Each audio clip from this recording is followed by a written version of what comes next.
嗯嗯嗯。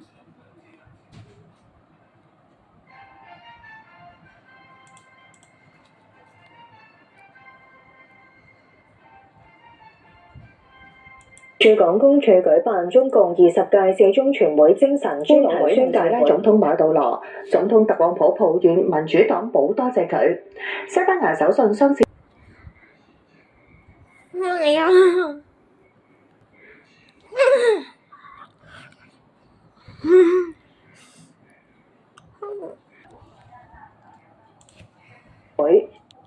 議會嘅外國駐港領事同商界代表話，會積極推動對華商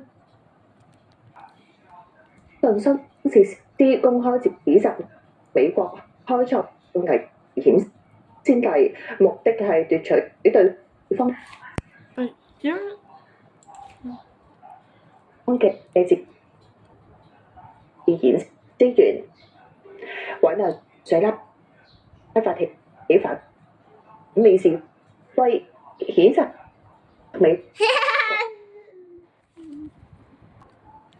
大中國轉向丹當日引導翻中國，丹麥先難迫使對